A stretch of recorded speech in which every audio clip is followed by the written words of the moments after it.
네, 안녕하세요. 연금술사TV 문쌤입니다. 자, 오늘은요, 제가 배워오고 있고 또 하고 있는 의식개발 분야에서 말하는 부의 창조의 법칙에 대해서 잠시 언급을 하고자 합니다. 얼마 전에, 몇 달 전이었죠?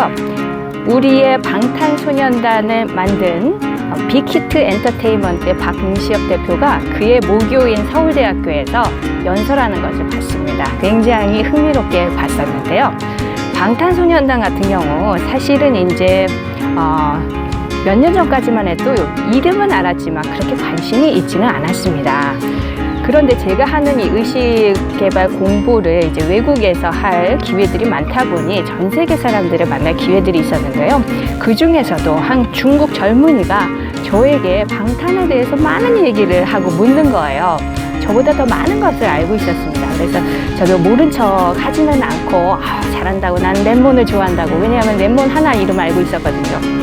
그러면서 이제 관심을 갖게 됐고, 유튜브를 찾아보면서 그들이 성공할 수밖에 없었고 또 왜 이런 매력을 가졌는가, 뭐 이런 것들에 흠뻑 빠지기도 하고 고마워하기도 하고 있는 그런 사람 중에 하나인데요. 오늘은 방시혁 대표, 그 방탄소년단을 만든 그 리더 수장의 성공 요인을 같이 이해를 해보도록 하겠습니다. 자, 오늘도요, 구독 아직 안 하신 분들 구독 버튼 요 아래 빨간 거 있죠? 눌러주시면 되고요. 좋아요도 눌러주시고, 만약에 다음 동영상이 궁금하다, 빨리 받아보고 싶다 하신 분은 종 모양을 또 클릭하시면 됩니다. 자, 그리고 지난번에도 말씀드렸다시피 이런 성공의 스토리나 이런 것들이 그냥 듣는 차원에서 끝나면 안 됩니다. 그것이 나의 삶에 적용이 되기 위해서는 그것을 바탕으로, 그 정보를 바탕으로 해서 내 삶을 돌아보는 것이 매우 중요하거든요. 그래서 끝에 내면 탐구 부분이 있으니까 그 부분도 놓치지 말고 끝까지 함께 해주세요.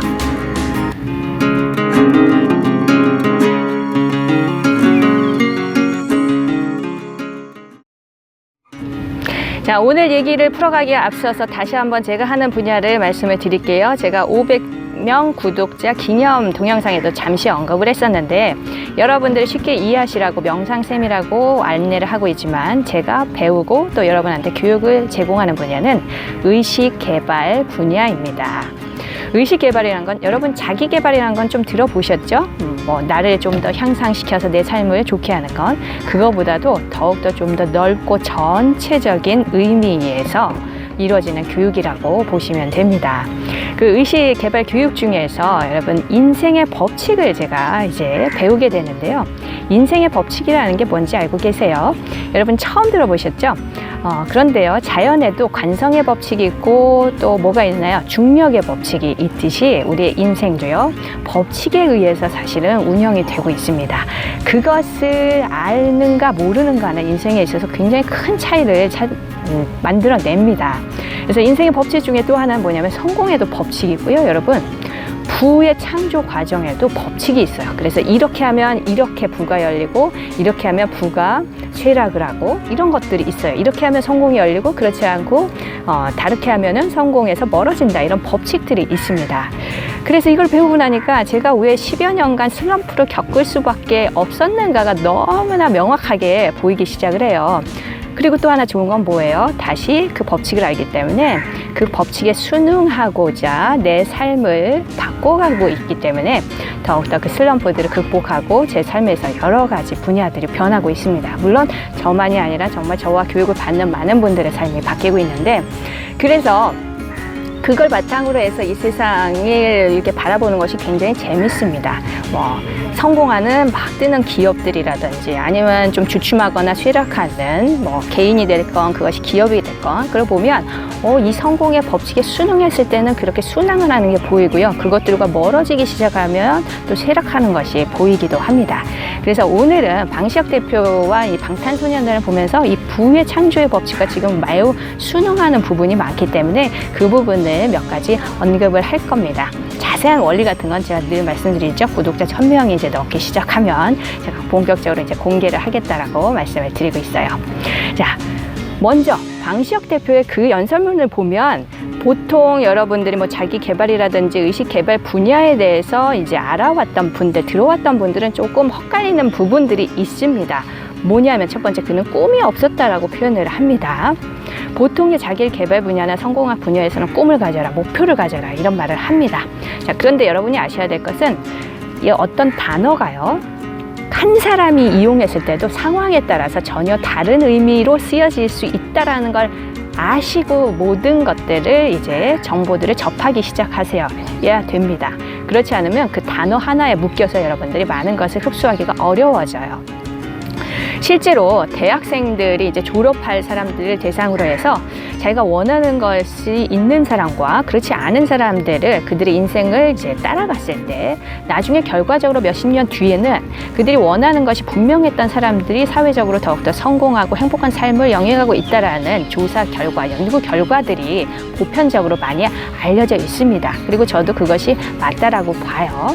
그런데 방시혁 대표가 꿈이 없었다라고 하는 것을 특히나 청소년 여러분들이나 다른 분들이 잘못 오인을 하시면 나 아무렇게나 살아도 되는구나, 그냥 되는 대로 닥치는 대로 살아도 되는구나 라고 오인할 수가 있는데 그것이 아니어서 오늘 밝혀드릴게요.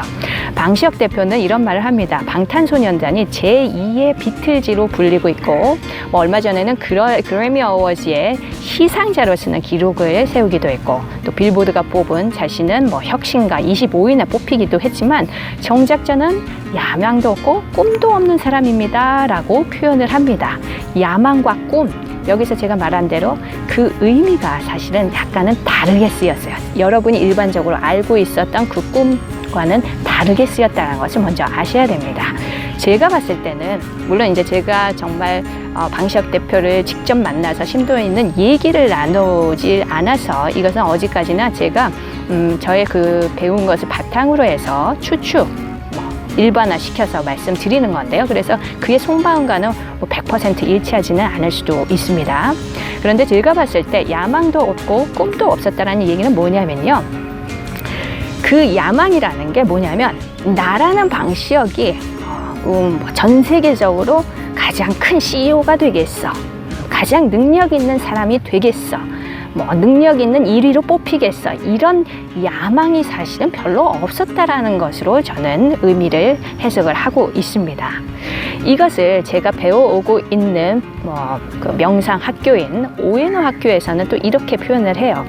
우리가요, 무엇인가 목표를 향하고 부를 창조를 할 때 나라는 것, 나라는 사람이 얼마나 위대한가를 증명하기 위해서 목표를 향해 갈 수도 있습니다. 이런 것을 나 중심적 사고라고 해요. 그리고 대부분 솔직하게 말하면 저를 포함해서 거의 대부분은 이걸로 출발을 합니다. 대부분 그걸로 부를 만들어 가고 있죠. 그런데 내가 얼마나 능력 있는 사람이고 그래서 내가 1위에 뽑히고 이렇게 하다 보면 어떻게 되냐면요. 굉장히 편협해집니다. 그러다 보면 주변의 사람들에게 무관심해지고 내가 피해를 주는지도 모를 수도 있고요. 나가 잘 되는 거면 너무 집착을 하기 때문에 주변 사람들의 도움을 얻기가 어려워지고 점점 처음에는 잘 풀리는 듯 하다가 어느 순간부터는 동력을 잃게 되고 막히게 되고 이런 일들이 일어나게 되죠. 그래서 내가 위대한 회장이 되겠어, 이런 야망이 없었다. 아예 그런 생각이 스치지는 않았겠죠. 한두 번은 스쳤을 수도 있습니다. 그런데 사로잡히지 않았다라는 얘기로 이해하시는 게 좋을 것 같아요. 자, 그런데 그는 꿈이 없었다라고 표현하지만 보통 여러분 꿈을 우리는 목표라고 또 이해를 하잖아요. 그는 목표가 분명했습니다. 그런 의미에서 꿈도 분명했다라고 표현을 하죠. 어떤 목표가 분명했을까요? 내가 큰 사람이 되겠어. 그런 야망은 그렇게 크지는 않았지만 그것보다 그에게 더욱더 중요한 것들은 뭐냐면 그 연설문에 보면은 내가 사랑하는 음악의 종사자들이 부당한 대우를 받고 그 음악 산업계의 큰 고객인 팬들이 빠순이라는 그런 폄하되는 그런 평가를 받는 걸 보면서 본인은 음악 종사계 사람들의 그 부당한 처우 개선을 해주고 그리고 아티스트와 팬들에 대한 존경을 확립하고 싶었다라는 말이 분명하게 나옵니다. 이게 소위 말하는 목표를 명확히 하라는 것과 일치하죠. 그래서 그는 목표가 없었다는 게 아니에요. 어떻게 보면 다른 용어만 바꾼다면 그는 그것이 또 꿈이라고도 표현할 수 있죠. 그는 목표와 현실을 바탕으로 한 꿈이 매우 명확했습니다. 자, 그러면 여기서 여러분들한테 부의 창조의 법칙에 대해서 조금만 언급을 해드리면, 제가 배우고 있는 명상 학교에서는 이런 말씀을 하세요. 여러분들, 이 방시혁 대표 같은 거는 나를 유명한 대표가 되겠다, 이거보다 음악에 종사하는 사람들의 처우 개선과 팬들에 대한 존경을 확립하고 싶었다. 이 말은 뭐냐면, 나도 잘 돼야 돼요. 당연히요. 나를 희생해서는 절대 안 됩니다. 그럼 나중에 그게 지속되기가 어려워져요. 나도 잘 되지만 더 나아가서 어떻게 되죠? 확장이 됐죠. 나뿐만 아니라 누구도 잘 돼야 돼요. 아티스트들도 잘 돼야 되고 팬들도 행복해야 돼요. 나를 포함해서 남을 포함하는 목적의식이 들어갔어요. 이렇게 되면 이런 기여, 가치 부여가 들어가기 시작을 하면 어떻게 되냐면요, 여러분들, 내가 혼자서 막 할 때보다 지렛대 효과를 발휘하기 시작을 합니다. 주변이 도와주고 나도 알 수 없는 희한한 우연 같은 행운의 일들이 일어나기 시작을 해요. 이걸 동시발생이라고도 표현을 하는데, 왜? 나와 남을 잘되게 한다라는 그 좋은 에너지가 들어가기 때문에 그런 일들을 끌어오게 되어 있습니다. 지렛대 효과를 하는 거죠. 그래서 많지는 않지만, 물론 제 눈에서 포착할 수 있는 분들이 많지 않다라는 겁니다. 재밌게도 방탄소년단을 비롯해서 또 요즘 박진영 대표라든지, 다시 한번 말씀드리면 제가 그분들의 마음속을 완전히 들어간 게 아니기 때문에 100% 그 마음을 읽었다라고는 할 수 없지만, 어쨌든 표면적으로 봐졌을 때, 그리고 그들의 말과 결과들을 종합을 했을 때, 어떻게 보면 이 부의 법칙에 지금 순응하는, 나와 남을 포함하는 가치 창조를 하겠다라는 그 새로운 부의 패러다임의 법칙에 편승하는 그런 사람들이 조금씩 더 나오고 있다는 겁니다. 그래서 이것은 우리 한국 사회가 앞으로 나가야 할 새로운 부의 패러다임의 방향이 아닌가, 저는 그렇게 생각을 하고 더욱더 많은 사람들이 이것을 알았으면 하는 바람입니다. 자, 그럼 다시 한번 정리를 해보겠습니다. 자, 방시혁 대표는 꿈이 없었던 게 아닙니다. 그는 목표의식이 철저했어요. 다음 시간, 제 성공 요인 두 번째, 그는 현재에 온전히 집중하는, 현재에 깨어있는 형이었습니다. 자, 그걸 바탕으로 해서 이제 그의 성공은 만들어졌고요. 자, 그리고 또 하나 뭐예요?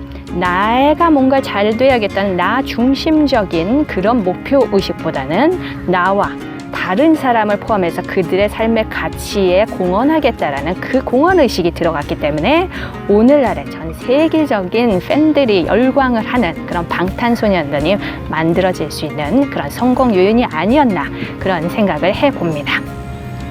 자, 그러면 여러분, 다음 2부도 기대를 해주시고요. 오늘은 여기서 마치도록 하겠습니다.